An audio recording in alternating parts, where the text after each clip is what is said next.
right, this is a day in the life. We're heading out to the two Ford F-150s that we just got about 2 weeks ago. Both here right now. One of them is going out on a rental today, and the other one I'm taking into service. I got these on a consignment 50-50 deal.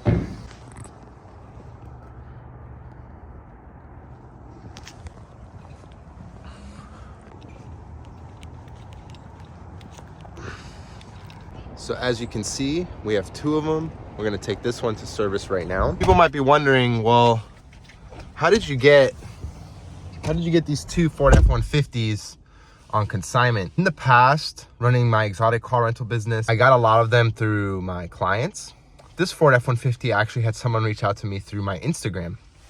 So it's very important that you post on social media. This guy reached out to me, is that he actually has 6 of these. They were prior construction vehicles, part of a construction fleet, but they're perfect for rentals. I mean, they're 4 doors, they have 5 seats. We do a 50-50 split on this car. So essentially, I take home 50% of all the revenue. So if this car rents out for $100 a day, I make $50 a day. I'm responsible for washing the car, taking it to maintenance. So that's what we're doing right now. We're taking it over to a maintenance run, over to Ford. This one has a service package on it. That's really beneficial to the owner. Typically the owner is responsible for maintenance, keeping the car insured, keeping the car registered, and I handle literally everything else. So my costs include Ubering to and from places, getting the car washed, labor if I'm paying to use labor, and then if there are any accidents or any incidentals, then I'm responsible for any deductibles or making sure that it's returned into condition it was given to me. And essentially we got these 2 Fords. I could have more of them. I wanted to test them in my market first to make sure there's demand before I just take 6 of them over here. Throughout talking about what I do and showing my knowledge, this individual approached me on Instagram and he said, hey, are you down to rent out some of my Fords? They're not being used very much and I would like to make some money on them. I said, yeah, of course. So when it comes to exotic vehicles, it actually was, I did have some people through social media, but a lot of my investors actually came just through doing rentals and just being in the business. And there are ways you can get in to doing rentals without actually having any cars on your fleet already. And that's called brokering vehicles from other exotic car rental companies, but that's something I'll dive into in another video. I just wanted to touch on that. I know this is like a day in the life, but really trying to give some sauce throughout the day and, you know, giving you some insight on how I ended up to where I am today. And yeah, let's go to Ford. To add on to that, I prep these vehicles for some owners. So like some people might be picky and they want the car to come in perfect condition. This car actually came to me trashed, this truck, and I cleaned it up completely. I was like, dude, don't worry about it. I'm gonna convert this truck. I'm gonna get all the service done. This one needed a new tire, so I went and got the tire. These are just things that I offer for my service. That's my services. I just want the owner to be financially responsible for everything, and I'll make sure everything else is taken care of and going above and beyond. That's why I do charge a 50-50. I do charge a little bit higher than some co-hosts, if you will, may. This truck right now is going on Turo only. I am entertaining private rentals again, and I'll go through more of my story of how I ended up going from a 7-figure business and restarting. It's not that the business failed, the business is still in operation, but I withdrew from the business partnership and essentially I was bought out of that position. So we'll get into that in another video as well. This video is a day in the life of a 7-figure operator.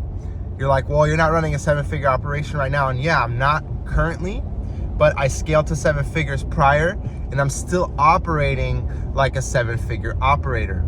There are reasons that I got my business to 7 figures. And I am still using those concepts and those systems. And essentially, I just had to restart my business. And this is a perfect case study for my students. So on that note, if you want to apply to work one-on-one with me in my direct mentorship, you can apply in the link in the description. Right now, we basically had to restart the business. I essentially started from scratch. I had almost no cars. My Turo account was brand new. I had no reviews. I had no revenue on the account. We are already going to cross probably $10,000 this month. So we're already back to a 6-figure operation. And then the question is, you know, do we go back to 7 figures or not? That's really more of a personal thing. I can scale back to 7 figures. It is very involved, and I am focused on my students and my students' success. So I don't want to dilute, you know, their progress by overloading my workload. We're in beautiful North Carolina. Look at us. We're going over the Intracoastal Waterway. Still operating like a 7-figure operator. What does that mean? That means taking care of things right away when they come up and not procrastinating. I'm trying to get everything done as fast as possible. That way I can have my cars always turned around for the next rentals, and they're always ready to go, and I'm available as well on short notice. Those are all things that will give you leverage into keeping your fleet utilization high. I like to take care of things right away.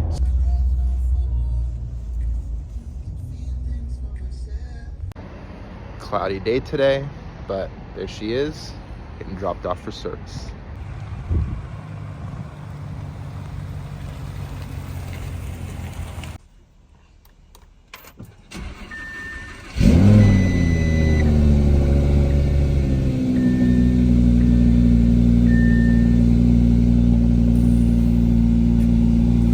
So as you can see, my son loves starting the Audi R8. I don't blame him. I had to stop filming because I was passing a state trooper. I didn't want to get pulled over. Let's rip this baby. Audi R8 V10. This is going out for a rental. So I'm gonna head to the car wash right now, get it prepped up. This rental is $650 payout. It has very limited mileage, 75 miles a day. It's only 2 days. And so I'll make about $325. This is gonna take me an hour, less than an hour worth of work.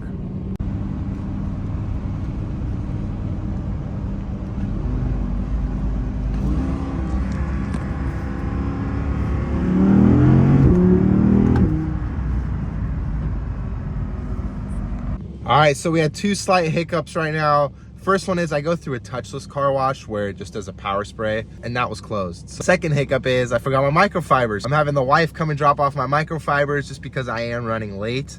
Well, I'm not running late, but if I were to go back and get them, I would be running late. And there's not another touchless car wash close enough to me. So I am in the self-wash bay now. I'm gonna self-wash it real quick with the sprayer and stuff. People are always like, why do you go through the drive-through touchless? It makes paint swirls and whatever. First off, this car has full around PPF, so a paint protection film, so it really doesn't matter.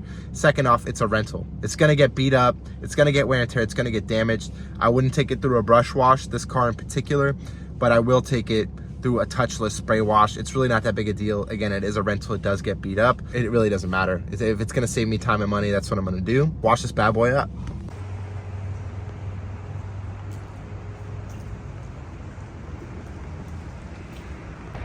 So here we are at the self car wash. Let's get it going. Apparently now I have to watch out for dog poop in the wash bay. I just stepped in a whole bunch of dog poop. It's ridiculous. Yep, I'm gonna spray the poop. Just stay right there.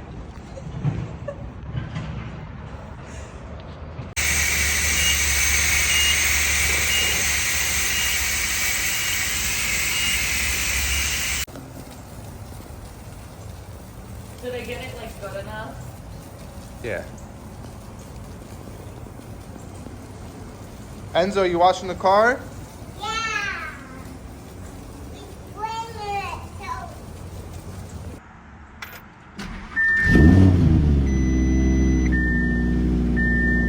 All right, now we're leaving the car wash, headed to the client. That was honestly, that was a mess. I forgot my microfiber, so I had to have my wife come rescue me with the microfiber towel so I could wipe the car down. Then the car wash, the touchless wash bay is closed. So I pull into the self-wash bay, I step in a bunch of dog poop, and it was just like one thing after another. Then the dryer wasn't really working well. I didn't have enough towel to wipe everything down. It was just a mess. And sometimes these are the extent of your problems in the car rental business. Sometimes it's more, sometimes it's less. But anyways, let's keep it rocking. Let's go get this car to the client.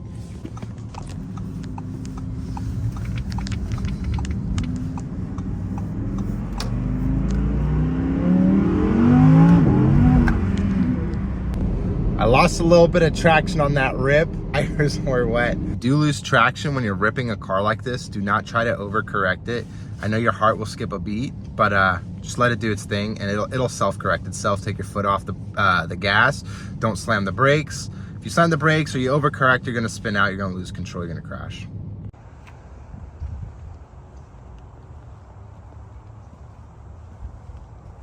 Got a little downtime now, so I'm gonna edit a little bit of YouTube videos, do some administrative work on the computer. I know I have terrible posture. I'm on the couch laying on my son's stitch pillow, but hey, it is what it is. That's the beauty of being able to do what you want when you want, right?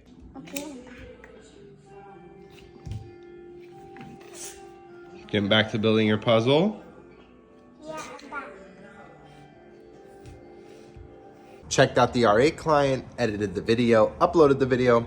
Now we're gonna head to Ford, pick up the Ford. Actually, before that, I gotta drop off the other Ford F-150. So we're dropping that off for rental, have a client picking that up. Then we're gonna go to Ford, pick up the one that was serviced. Then I gotta go pick up the Tiguan out of service also. And that will be it for the day.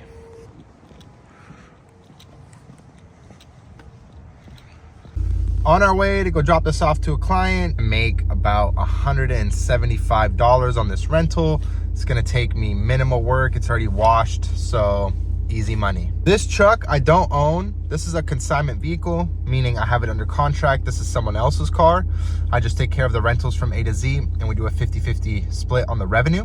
If you wanna learn how to do this, you can apply for my mentorship, my one-on-one mentorship in the description below. I'll throw that in there. I'm only working with a limited number of people just because I am mentoring them one-on-one, so I have very limited time to do so. Anyways, it's a great way to scale your business. Just picked up this F-150 from the dealer. Now I'm gonna head to the car wash, get it prepped up. It's officially list ready. This car was not rental ready. I actually had to do several things to it to get it to be, ready to get on the road.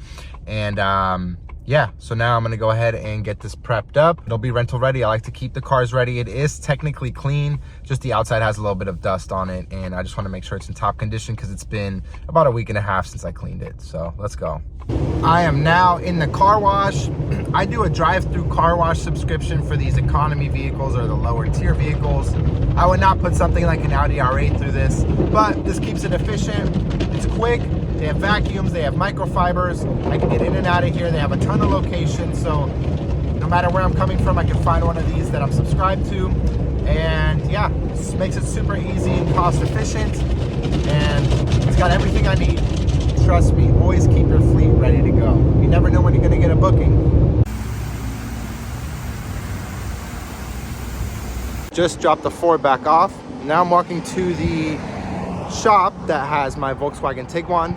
It's been in for repairs since last week, but finally getting it out, and it's going out on a rental tomorrow. About a mile away, but honestly, the U-turn and the way you gotta take, it's almost just faster to walk, and I get my steps in.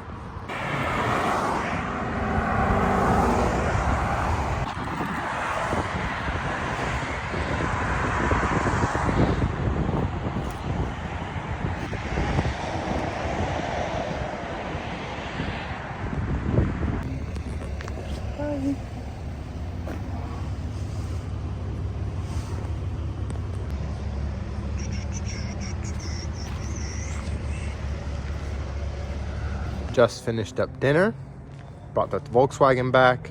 Now the other F-150 that I picked up from the dealer earlier just got booked. So that's going out. That's gonna keep us fully booked.